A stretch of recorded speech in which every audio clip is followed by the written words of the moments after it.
from NRI Talks newspaper. It's my honor and pleasure to welcome you to Atlanta. I did a show last year called Azadi Freedom, and in that I tell the story of my journey from a place where I wasn't free to the place where I did become free, and all of the things that I tried to do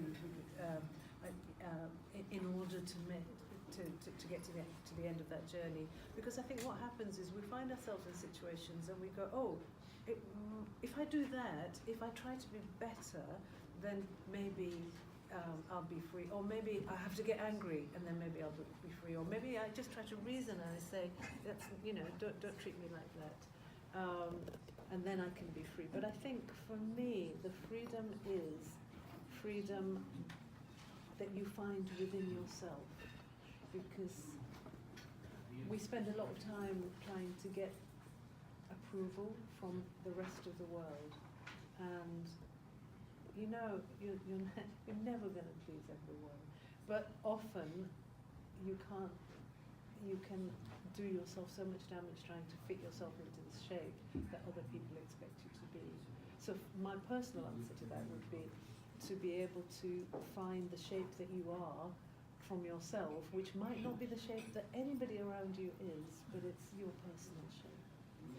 I think I very much agree with that. I think to me, freedom is not about being a woman, but freedom is about understanding and accepting all the contradictions and quirkinesses that make me me. It's the freedom to have the courage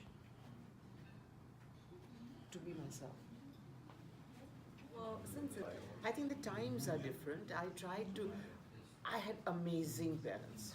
As parents, and forget about what they did as achievers. Because I think they believed that they needed to lay the soil and give the correct amount of water and sunlight, and then have the trust that we would grow into the people that we needed to grow into.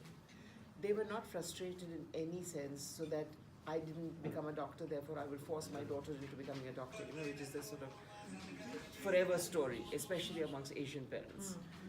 So I didn't have any of that pressure. They were so fulfilled in their own careers and in each other that they never laid a benchmark. So there was never any pressure to excel. The pressure, if any, was more to find our own truth.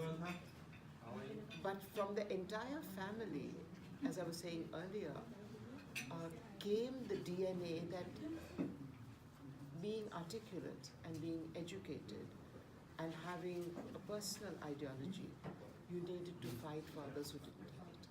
for lives today, education these days. Yes, for both good and bad. It's like fire, it can burn and it can purify. It's like a sword, a surgeon can use it to heal you and somebody can use it to behead you. I think in all of this, it is the person behind the technology that defines what the technology is going to do. Would you agree with that? I do. It can be transformative in the positive way or the negative way. In India, it has led to repeated mass lynchings of innocent people. It has led to repeated communal conflicts. It has led to a kind of vigilante behavior against innocent people. That is very frightening. But it can also, for instance, like in the Kerala floods, help people be saved and have volunteers come in and set up a network to save and help hundreds of thousands of people. Across the world. So it really depends on who is using it and how they're using it. This is how we think all answers should be. And she is from India. So And I have to tell you that day before yesterday, I can't even remember when, we were at Gokul Dham. And Samia and I lit the Gokul Dham lamp. And I thought, this is how it should be. I think I would like to have them go back feeling uplifted. I think this of all my performances, that I would like people to get out of the mundaneness of what is on their grocery list and for a little while be transported into the realm of possibility. I think, as I said earlier, art can be transformative. And so what I would hope that people will come just with an open heart and, just see the message that we're giving, but it's not that, I like what Mallika was saying about being uplifted. It's not, smack you down and make you feel guilty. It's, look, this is the problem. Here we can present this, and then there may be a solution. But both Samia and I and Yadavan realize and know from our that the most important thing is to keep the bums on the seats. If we are didactic and people start leaving after the first 10 minutes, that's not going to help at all. So it has to be not entertainment, but entertaining. The most peace, going inwards. I was going to say meditation. Yeah, and for me, dance is meditation. When I'm angry, I dance. When I'm depressed, I dance. When I'm happy, I dance. And it's not about dancing a style. It's just that neuroscience tells us that when you dance, when you play sport, the kind of pheromones that get released are the pheromones that make you feel good. And that's the same for singing. Yeah. The actual physical act of singing. It doesn't. I mean, I'm a singer-songwriter, so obviously words are absolutely important. But it's the actual process of singing, the physicality of it, that's really, really important as well. I've tried to do this for years in Darpana. When we have students coming in, it's invariably the mothers who wait outside that hour to take them home. And for the last few years, I've been going to the mothers and saying, why don't you dance? Why don't you also learn?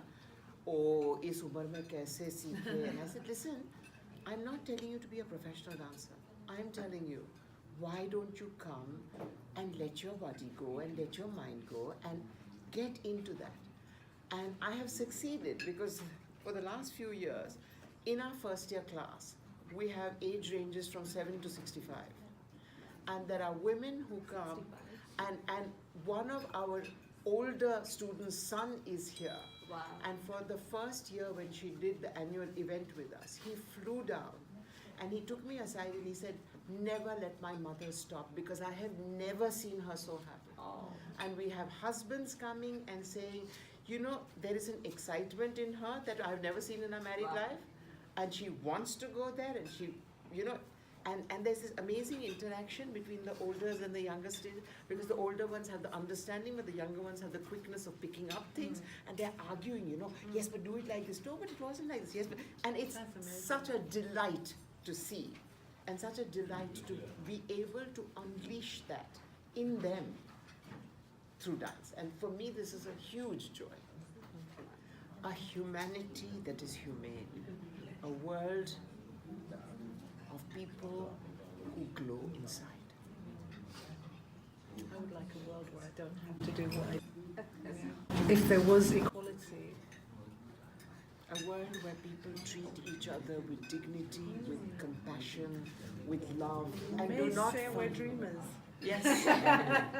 Well, thank you for doing the interview with us. Thank you.